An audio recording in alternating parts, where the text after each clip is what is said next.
السلام علیکم ناظرین، پروگرام میں خوش آمدید۔ جب امریکہ کے اندر ایک فلم کے شو کے اوپر فلم بینوں پر ایک امریکی حملہ کرتا ہے تو امریکہ کا صدر اپنی گوناگوں مصروفیات کینسل کر کے اس ریاست کا دورہ کرتا ہے۔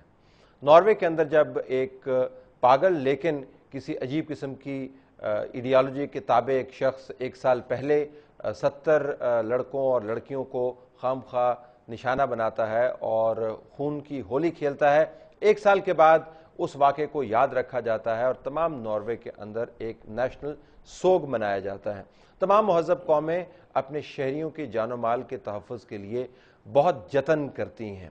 پاکستان کے اندر ہم نے کراچی کے اندر دیکھا، آج کراچی پر ہمارا فوکس ہے کہ خون پانی کی طرح بہتا ہے، لیکن کسی کو یہ خبر نہیں ہے کہ کس کو مورد الزام ٹھہرایا جائے، کسی کے پاس کوئی لائے عمل نہیں ہے اور کہنے کو ہمارے پاس ایک مکمل طور پر مینڈیٹڈ حکومت موجود ہے۔ کراچی میں رمضان کے باوجود کشت خون جاری ہے اور ہر کوئی بیان یہ دے رہا ہے کہ اس کے پاس سلوشن ہے اگر تمام اکٹھے ہو جائیں، لیکن لوگ اکٹھے نہیں ہو پا رہے۔ ہمارے پاس اسٹوڈیو میں بہرحال دوست اکٹھے ہوئے ہیں، دیکھتے ہیں ان سے کیا نتیجہ نکلتا ہے۔ بات چیت کے بعد سینیٹر زاہد خان صاحب عوامی نیشنل پارٹی کی طرف سے ہمیں جوائن کر رہے ہیں، ان کا ہم شکریہ ادا کرتے ہیں۔ زاہد حسین ناظرین صاحب کتاب ہیں، تجزیہ نگار ہیں، صحافی ہیں اور کراچی کے اندر سے بھی رپورٹنگ کی اور کراچی سے باہر رہ کر بھی رپورٹنگ کی۔ آپ کا بہت شکریہ، آپ نے ہمیں جوائن کیا۔ ہمیں ناظرین گول محمد جاکرانی صاحب سندھ سے جوائن کر رہے ہیں، ممبر ہیں قومی اسمبلی کے پیپلز پارٹی کی طرف سے، اور ایاز لطیف پلیجو صاحب پریزیڈنٹ عوامی تحریک بھی ہمیں جوائن کریں گے۔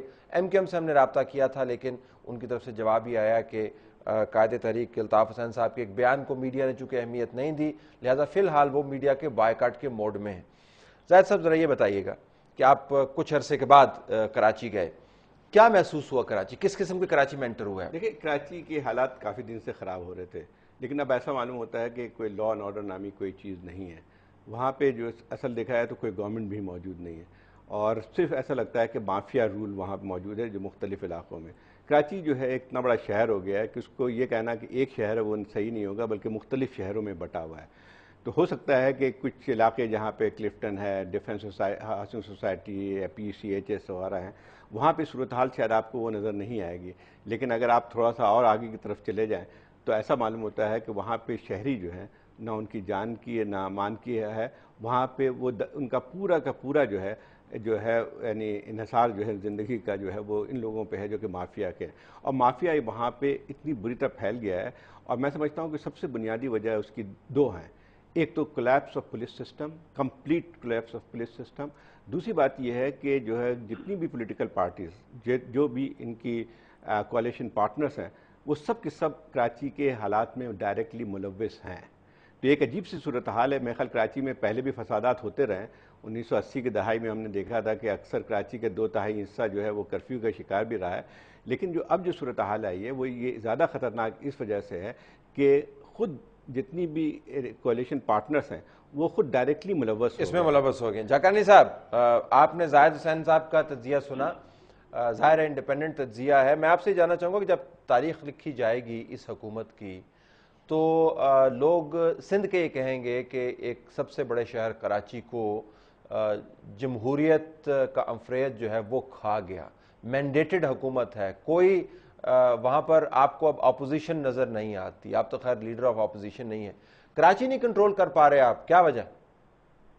دیکھیں طلعت صاحب، میں نے زاہد صاحب کی بات سنی ہے، اس نے اپنا تجزیہ دیا ہے، لیکن یہ جو حالات ہیں کراچی کے یہ آج سے نہیں ہوئے ہیں، کافی برسوں سے کراچی کے حالات بگڑے ہوئے ہیں۔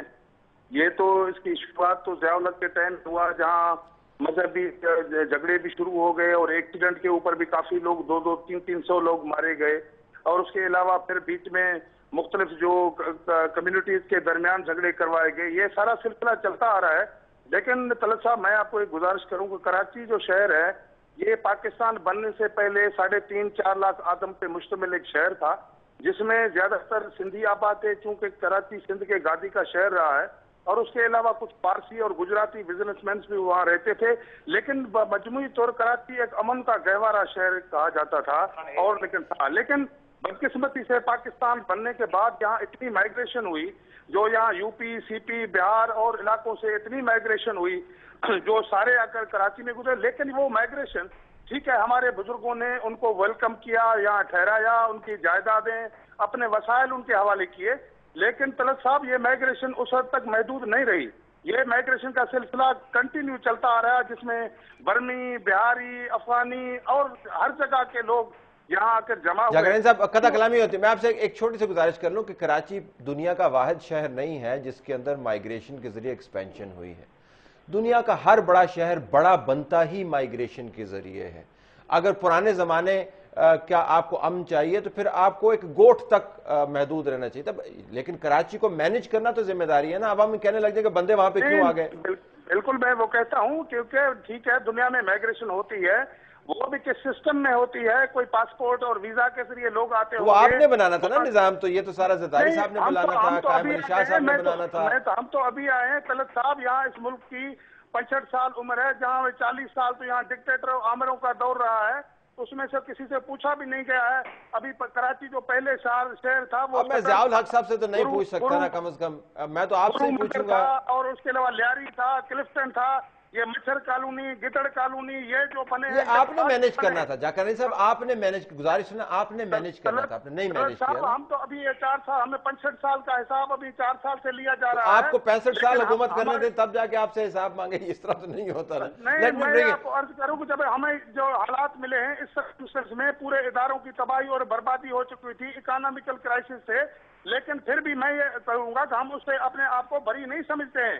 ہم کہتے ہیں کہ کراچی میں ٹھیک ہے ہمارے جو بھی ہمارے پارٹنر ہیں یا کولیشن پارٹنر ہیں، جس میں پاکستان پیپلز پارٹی ہو، MQM ہو یا ANP ہو، لیکن اس کے ساتھ ساتھ یہاں جو بھی سول سوسائٹی کے لوگ ہوں یا اور جو بھی پولیٹیکل پارٹیز ہوں، وہاں میں سنی تحریک ہو، جماعت اسلامی ہو یا ہمارے اور جو آرگنائزیشن ہو، سب کا فرض بنتا ہے. اچھا میں آپ کے کولیشن پارٹنر سے بات کر لیتا ہوں. میں کولیشن پارٹنر زاہد صاحب بیٹھے ہوں، پھر جا کے کراچی میں امن بحال ہو سکتا ہے. پھر جا کے اب ایک تو مجھے بتا دیں کہ یہ میں سن کے تنگ آ گیا ہوں. وہ 5 سال کا مینڈیٹ کسی وجہ سے دیا جاتا ہے جی، 5 سال کے مینڈیٹ کے اندر ہی پوچھ پرتیت ہم نے کرنی ہوتی ہے. کیا ہے کراچی کے اندر کہ آپ کی پارٹی جو اتنی بات کرتی ہے اپنی کمیونٹی کے بارے میں اور جمہوریت کے حوالے سے، آپ بھی ہیلپ لیس ہیں، پاور والے جو ہیں وہ بھی ہیلپ لیس ہیں، اور جو شہری ہیں وہ جمہوریت کا نشانہ بن رہے ہیں، کسی اور چیز کا نشانہ نہیں بن رہے. دیکھیے طلعت بھائی، اگر آپ مجھے تھوڑا سا ٹائم دیں، یہ جس طرح اس نے کہا یہ حالات ابھی سے نہیں کراچی کی خراب ہوئی تھی، اور یہ تقریباً 85-86 سے یہ اسی طرح کی صورتحال پہلے بھی تھی، لیکن بہت اس طرح ورس نہیں تھی جو ابھی ہے. اس طریقے سے جا رہا ہے. بدقسمتی سے ہم نے پورے دنیا کا ٹیکہ لیا اور ہم نے جہاد افغانستان کو کندھا دے دیا. اس جہاد افغانستان کے نتیجے میں جو اسلحہ کے جو انبار ہمارے یہاں لگی، پھر ہم نے اس کے لیے جو جہادی پیدا کیے. دیکھیے کراچی کا جہادی مار رہے ہیں کراچی کے اندر. سن لینا سر، میں زید حسین صاحب سے ایگری نہیں کرتا ہوں کہ صرف اس میں کولیشن پارٹنر ہے.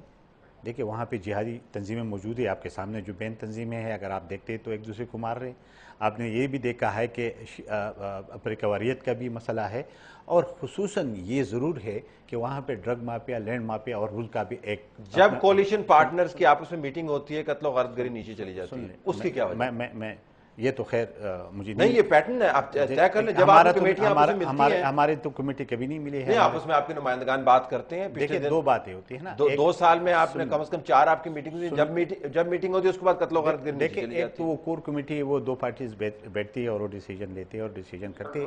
جہاں تک میرے پارٹی کا تعلق ہے، ہم نے تو واضح کیا ہے. دیکھیں طلعت حسین بھائی، ہم جو کراچی کے اندر مرتے ہیں، ٹھیک ہے، وہ جو پختون ہوتے ہیں اس کو اس لیے ہم آواز اٹھاتے کہ اس کے کچھ اور آواز اٹھانے والے نہیں ہے، لیکن ہم یہ سمجھتے کہ پاکستان ہے اور پاکستان تباہ ہو رہا ہے. اس کے لیے ضروری یہی ہے کہ حکومت گورنمنٹ سن لینا سر، یہی آپ سے، لیکن ہمارے پاس سٹرنگ نہیں ہے. سٹرنگ جس کے پاس ہے اس کو ہم نے کئی بار کہا ہے کہ جب کرے. دیکھیں کس کے پاس؟ زرداری صاحب کے پاس سٹرنگ ہے؟ پیپل پارٹی کے پاس ہے، وہ زرداری صاحب کے. میں ایک بات کروں، ہمارے صوبے میں بھی ہمارے ساتھ کولیشن پارٹنر بھی ہے، لیکن حکومت چونکہ سٹیئرنگ ہمارے پاس تھی، اور آپ نے دیکھا ہمارے پورا پاکستان میں ہمارے ورس پوزیشن تھا. ابھی بھی وہ اس طرح بہتر نہیں ہے، لیکن پھر بھی بہتر ہے. اور یہ نہیں ہے کہ صرف کراچی میں ہو رہے. آپ نے دیکھا ہمارے 11 جوان لاہور میں دن دہاڑے قتل کی گئی ہے. تو یہ چیز تو ایک اس ملک کے اندر ہے، اور ساری دنیا کی جتنی بھی ایجنسیز ہیں. دیکھیں میں آپ کی بات سمجھتا ہوں، اگر میں لاہور میں پروگرام کرتا نا تو میں یقیناً اس پہ فوکس کرتا، لیکن جب آپ یہ آرگومنٹ کرتے ہیں نا تو یہ آپ کراچی کے معاملے کو ڈائلوٹ کرتے ہیں. اس طرح نہیں.